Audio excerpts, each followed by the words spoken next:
Halo semua, selamat datang lagi di Deep Dive kita. Langsung aja ya, hari ini kita mau bedah ringkasan kunjungan pemantauan SPMB. SPMB itu Sistem Penerimaan Peserta Didik Baru. Lokasinya di SD Negeri 009 Balikpapan Utara. Dan ini bukan SD biasa loh, mereka ini lagi proses jadi kandidat sekolah rujukan Google atau KSRG. Sumber kita kali ini catatan ringkas aja dari kunjungan tanggal 5 Juli 2025. Misi kita, iya, pengen ngerti gimana sekolah ini pakai teknologi buat terima siswa baru, terus apa hubungannya sama target KSRG mereka itu. Oke deh, mari kita bedah bareng-bareng ringkasan ini. Sip. Nah, pemantauan SPMB ini jadi penting banget. Justru karena status KSRG yang lagi mereka kejar itu. Ini bukan cuma soal, administrasi penerimaan siswa lancar atau enggak aja, tapi lebih ke, gimana ya? Ini kayak etalase awal gitu loh, nunjukin kemampuan sekolahnya adaptasi sama kelola teknologi. Jadi, ringkasan ini intinya ngukur seberapa efisien, transparan, sama gampang diakses si sistem mereka. Oke. Dan kelihatannya temuannya cukup positif ya di awal. Ringkasannya nyebut kalau pelaksanaan SPMB secara umum udah jalan baik, terus terorganisir juga. Disebut juga tuh ada Pak Suwito dari GEG Kutai Kartanegara. GEG itu kan Google Educators Group ya, komunitas guru gitu. Betul, yang fokus pakai teknologi Google buat pendidikan. Nah iya, sama ada Ibu Ayu juga, dia PIC KSRG sekolah itu. Penanggung jawabnya lah mereka berdua ini, dampingi pas kunjungan. Terus yang positif lagi, sistem pendaftaran online-nya katanya udah memadai. Info buat masyarakat juga jelas, ada online ada offline di mading sekolah. Nah, yang menarik di sini itu gimana ya? Kelancaran proses dasar kayak SPMB ini jadi kayak fondasi gitu. Di ringkasan itu disebut ada indikasi awal pemanfaatan teknologi. Ya kita bisa nebak lah ya, mungkin ini maksudnya formulir digital atau platform komunikasi dasar gitu. Ini penting loh, nunjukin sekolahnya udah mulai gerak, nggak cuma teori aja. Efisiensi sama transparansi yang dicari pas pemantauan itu, ya mulai kelihatan lah. Terus sikap kooperatif tim sekolah yang disebut di ringkasan itu juga bukan basa-basi. Itu nunjukin mereka siap berubah dari dalam. Oke, jadi operasional dasarnya udah lumayan oke, terus ada tanda-tanda pakai teknologi juga. Tapi kan kalau mau jadi KSRG pasti mintanya lebih ya. Nah, di ringkasan ini ada bagian rekomendasi juga nih buat peningkatan. Apa aja tuh poinnya? Ada tiga rekomendasi utama yang disaranin. Pertama, soal peningkatan integrasi sistem. Nah ini kemungkinan besar ya, maksudnya gimana data dari SPMB online itu bisa nyambung lebih mulus sama sistem data sekolah lain.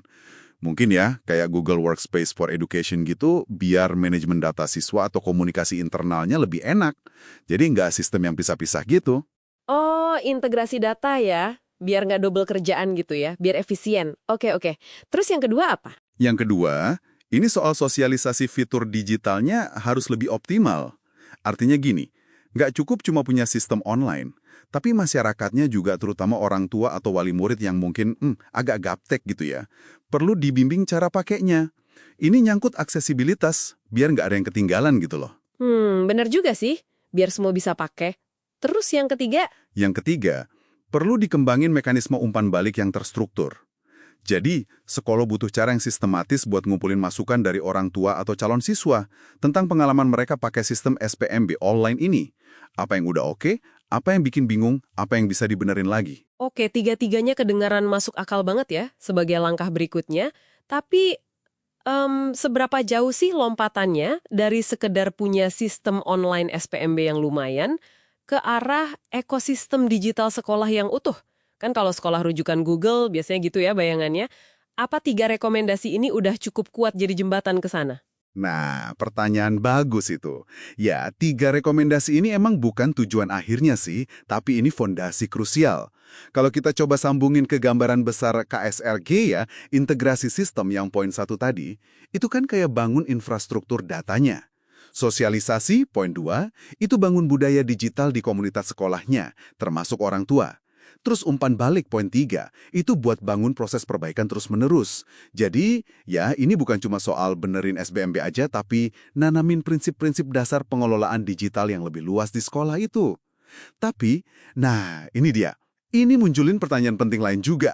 Gimana sekolah mastiin usaha digitalisasi ini tetap inklusif? Gimana mereka jangkau misalnya kelompok masyarakat yang mungkin akses internetnya terbatas? Atau gawainya kurang? Atau literasi digitalnya masih rendah? Itu tantangan nyata di balik rekomendasi sosialisasi tadi. Wah, ya bener banget, tantangan inklusivitas itu penting banget ya. Jangan sampai malah ninggalin yang lain. Jadi, apa artinya semua ini buat kamu yang lagi dengerin? Ya ini contoh nyata studi kasus kecil lah. Gimana sebuah SD negeri berusaha transformasi digital. Mulainya dari proses yang fundamental banget. Nerima siswa baru. Ini relevan banget kalau kamu peduli soal isu teknologi pendidikan. Atau mungkin kamu orang tua yang lagi atau bakal ngalamin proses kayak gini. Jadi kepikiran kan, sekolah anak saya gimana ya manfaatin teknologinya? Intinya sih, deep dive kita kali ini nunjukin kalau SD Negeri 009 Balikpapan Utara itu punya komitmen awal. Udah ada kemajuan juga pakai teknologi buat SPMB, dan ini sejalan sama target KSRG mereka. Tapi ya itu, rekomendasi yang muncul negesin kalau perjalanannya masih lumayan panjang. Fokus berikutnya udah jelas, integrasi sistem lebih dalam, sosialisasi lebih merata, sama manfaatin umpan balik buat nyempurnain terus. Menurut kamu, langkah-langkah kecil kayak yang di SD 009 ini, kalau diterapin luas, kira-kira bisa nggak sih ngubah wajah pengalaman pendidikan kita semua ke depannya? Coba direnungkan ya. Sampai ketemu lagi di Deep Dive berikutnya.